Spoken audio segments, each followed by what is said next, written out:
এক ভর দুপুরে দরজা বন্ধ করে মা যখন নিচু স্বরে বলল, তোমার খালেক চাচাকে বিয়ে করতে যাচ্ছি। সিদ্ধান্তটা অবশ্য আমার একার নয়, তোমার নানুর ফ্যামিলি সবাই চাইছে আমি যেন তাকে বিয়ে করে তোমাকে নিয়ে আলাদা সংসার শুরু করি। খালেক চাচাও তোমাকে নিজের মেয়ের মতো করে দেখার আশ্বাস দিয়েছেন।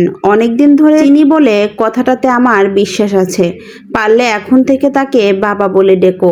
মায়ের মুখ থেকে কথাগুলো শোনার জন্য আমি মোটেও প্রস্তুত ছিলাম না। খালেক নামক এই লোকটাকে মা বিয়ে করতে যাচ্ছে শুনে গায়ে বমি বমি ভাব চলে এলো। এত বিশ্রী একটা লোক মা বিয়ে করলেও ডাকাত টাইপের এই লোকটাকে কিন্তু আমি কখনোই বাবা বলে ডাকতে পারবো না। হয়তো মায়ের কথায় কোনো উত্তর না দিয়ে মাথা নিচু করে রইলাম। মায়ের মুখেও এখন রা নেই। হয়তো অস্বস্তি নিয়েই 14 বছরের কন্যাকে অপ্রিয় এ কথাগুলো বলতে এক প্রকার বাধ্য হয়েছেন। আমি ভীষণ কষ্ট পেলাম। এরপর আমার চোখ থেকে টুপ করে ঝরে পড়া এক ফোঁটা কান্না মায়ের হাতে গিয়ে পড়তে মা মেয়ে জড়িয়ে ধরে কাঁদতে শুরু করলাম। 3 বছর আগে আমার বাবা মারা যাওয়ার পর থেকে আমরা মা মেয়ে এই পৃথিবীতে সত্যি অনেক বেশি অসহায় হয়ে পড়েছি।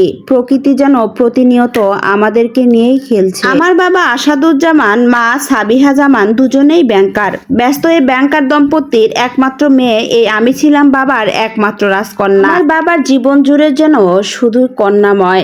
ক্যান্সারে আক্রান্ত হওয়ার কঠিন সময়েও বাবা আমাকে আগলে ধরে রেখেছিলেন। এক সন্ধ্যায় ডাক্তারের কাছে বাবার করুণ আকুতি, ডাক্তার সাহেব অন্ততপক্ষে আমার মেয়ের কথা চিন্তা করে হলেও আমার জীবন বাঁচান। অস্যার জন্য হলেও আমি আরো কিছুদিন বাঁচতে চাই। প্রকৃতি মনে হয় মাঝে মধ্যে সত্যি ভীষণ নির্দয়। সেই কান্নাটা ঠিক 3 সপ্তাহ পর আমার ভীষণ ভালো বাবা মারা গেলেন। আমার মা চিকিৎসার জন্য শেষ চেষ্টাটুকু করেছিলেন। পরনে একরত্তি সোনাও রাখেননি।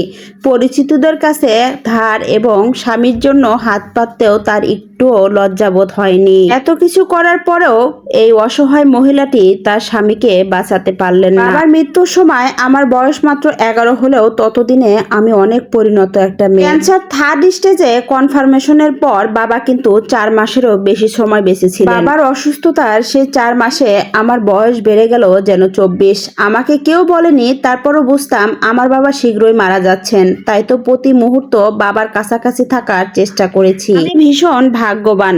বাবার শেষ নিঃশ্বাসের সময় বাবা কিন্তু আমারই হাতটা শক্ত করে ধরেছিলেন।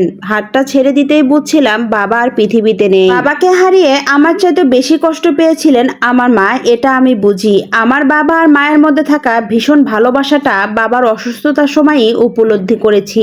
মা অসুস্থ বাবাকে সর্বাক্ষণিক সেবা দিয়েছেন, এক মুহূর্তের জন্য বিরক্ত প্রকাশ ছাড়া।